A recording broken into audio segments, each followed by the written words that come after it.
दोस्तों G20 की चकाचौंध और चमक में देश के प्रधानमंत्री श्री नरेंद्र मोदी जी इतना चमके, इतना चमके, इतना चमके कि उनका डंका बजने लगा।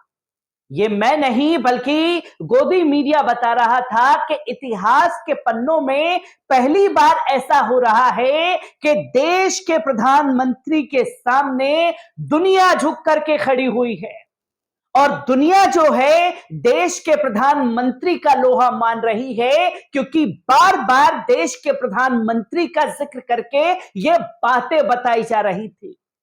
ये कोई गोदी मीडिया का एंकर नहीं कह रहा था कि भारत का डंका बज रहा है, भारत का लोहा माना जा रहा है, क्योंकि गोदी मीडिया के लिए तो भारत खासतौर पर देश के प्रधानमंत्री से ही जुड़ा हुआ है, जो कि तस्वीरें दिखाने की कोशिश की।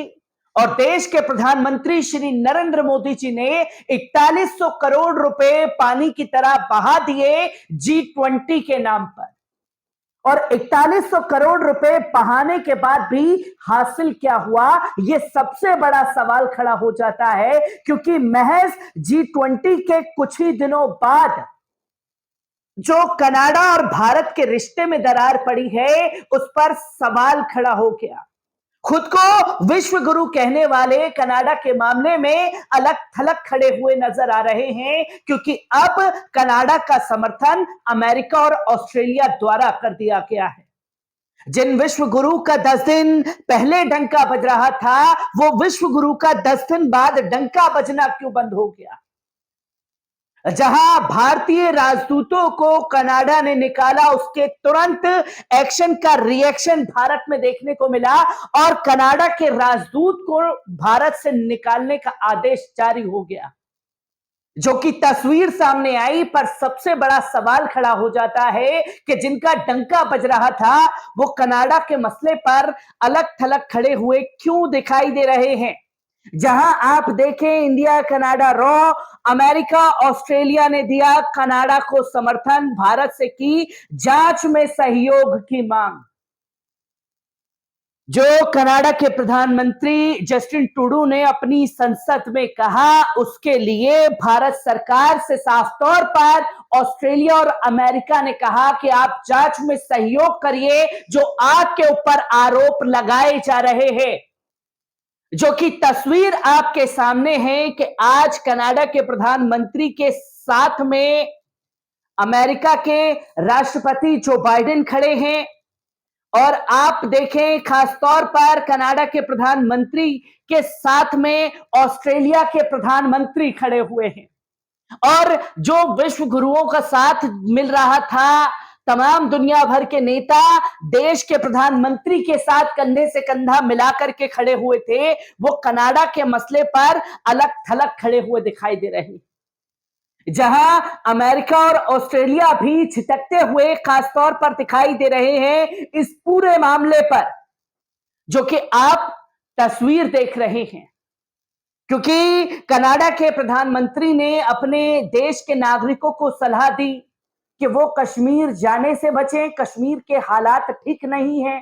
ठीक इस विवाद के बाद जब कनाडा के प्रधानमंत्री ने जम्मू कश्मीर को लेकर के 370 को लेकर के बड़ा बयान दे दिया, तो देश के प्रधानमंत्री को भी जवाब देना था। जहां देश के प्रधानमंत्री ने जवाब दिया और एनआईए की तरफ से 43 खालिस्तानियों की लिस्ट जो है वो जारी कर दी गई और ये बताया गया कि साहब देखिए, आप तो कश्मीर के बारे में बोल रहे हैं, पर ये खालिस्तानी जो आतंकवादी हैं देश के, वो आपके देश में क्या कर रहे हैं? अब एनआईए ने ये लिस्ट जारी की, कनाडा की तरफ से बयान आया जिसे आप आतंकी कह रहे हैं, वो हमारे कनाडा की नागरिक हैं। ये तस्वीर साफ तौर पर सामने आ रही है, जो सबसे बड़ा क्लैश इस पूरे विवाद पर देखने को मिल रहा है, जो कि तस्वीर आपके सामने है। महज कुछ ही दिनों की 10 तारीख की यह तस्वीर, जहां विश्व गुरु का डंका बज रहा था, कनाडा के प्रधानमंत्री भी झुक करके सलाम कर रहे थे, पर महज कुछ ही दिनों में ये दूरियों में दरार आ गई। जो कि आप देखें कि कनाडा के प्रधानमंत्री जस्टिन ट्रूडो ने हाल ही में आरोप लगाया था कि खालिस्तानी अलगाववादी हरदीप सिंह निज्जर की हत्या में भारत की संलिप्तता थी। इन आरोपों को बहुत गंभीर बताते हुए अमेरिका ने मामले की जांच के लिए कनाडा के प्रयासों को समर्थन दिया है। अमेरिका ने भारत से आग्रह किया है कि वो जांच में सहयोग करे। वहीं ऑस्ट्रेलिया ने भी कहा कि इन रिपोर्टों पर गौर करना चाहिए और उसने इस मुद्दे को भारत सरकार के समक्ष उठाया था। दोनों देशों के वरिष्ठ अधिकारियों और मंत्रियों के इस बयान ने इसलिए भी महत्वपूर्ण है क्योंकि अमेरिका और Australia five eyes, America, Britain, Australia, New Zealand और कनाडा के बीच एक इंटेलिजेंस शेयरिंग मैकेनिज्म है। उसमें कनाडा की भागीदारी है। वही दोनों भारत के रणनीतिक भागीदार भी हैं। हालांकि भारत ने अभी तक सार्वजनिक रूप से जांच में सहयोग करने के लिए प्रतिबद्धता नहीं जताई है। और आपको यह देखना चाहिए कि कनाडा के साथ साथ अमेरिका और ऑस्ट्रेलिया ही नहीं बल्कि ब्रिटेन और न्यूजीलैंड भी साथ आ सकते हैं इस मुद्दे पर। जो भारत सरकार के ऊपर आरोप लगाया गया है कनाडा सरकार द्वारा, जिसकी तस्वीर लोगों के सामने आई कि विश्व गुरु इस पूरे मसले पर अलग थलग खड़े हुए दिखाई दे रहे हैं। जो कि आप देखें कि भारत में अमेरिकी राजदूत एरिक गर्सिट ने भी ट्रूडो के आरोपों को परेशान करने वाला बताया और अंतर्राष्ट्रीय कानून, संप्रभुता और गैर हस्तक्षेप के सिद्धांतों का पालन करने के महत्व को टारगेट किया। गर्सिट ने कहा कि इस तरह के आरोपों से किसी को भी परेशानी होगी, लेकिन एक सक्रिय आपराधिक जांच के साथ हम ये सुनिश्चित कर सकते हैं कि अपराधियों को कटघरे में लाया जाए। उन्होंने कहा कि किसी भी नतीजे पर पहुंचने से पहले हम सभी जानकारी जुटाने और जांच की अनुमति देते हैं। जो तस्वीर सामने आई और कई बड़े खुलासे जो हैं वो कनाडा की तरफ से किए गए, जिसकी तस्वीर आपके सामने है। और यह भी हमें जानना चाहिए कि अगर कनाडा और भारत के रिश्ते में खटास आती है, कड़वाहट साफ तौर पर बढ़ चुकी है और कनाडा के साथ में ब्रिटेन, न्यूजीलैंड, ऑस्ट्रेलिया और अमेरिका कंधे से कंधा मिलाकर के खड़े हुए हैं। और अमेरिका का खड़ा होना यह साफ तौर पर बताता है कि जिनके लिए सारी सजावट की गई, जो बाइडेन के इस्तकबाल के लिए हर कदम उठाए गए, 4100 करोड़ रुपए बहाए गए और जो बाइडेन ने तुरंत इस मसले पर कनाडा का समर्थन कर दिया और भारत सरकार से सहयोग करने की मांग की है। जो भी जांच हो रही है उसमें सहयोग करे भारत।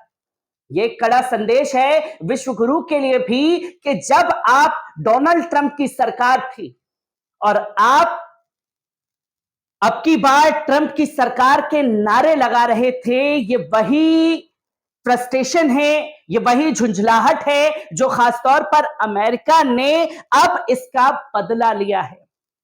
जो कि तस्वीर आपके सामने है। और अगर कनाडा और भारत के रिश्ते खराब होते हैं तो कई अरब रुपए दांव पर लगेंगे।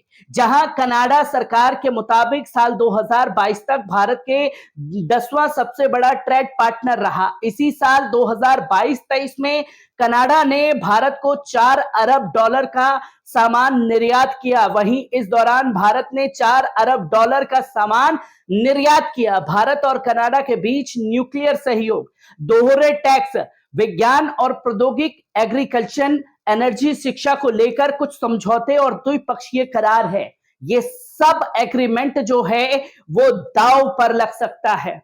यानी कि टोटल अगर रिश्ते खराब हो सकते हैं तो 4 अरब रुपए भी दांव पर लगेंगे, जो दोनों देशों के रिश्ते से तमाम नागरिकों को इसका फायदा मिलता है।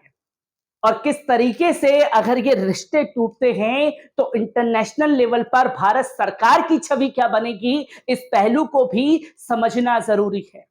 हर एक तस्वीर, हर एक पहलू को आपके सामने यूं ही साझा करता रहूंगा। दीजिए इजाजत, शुक्रिया।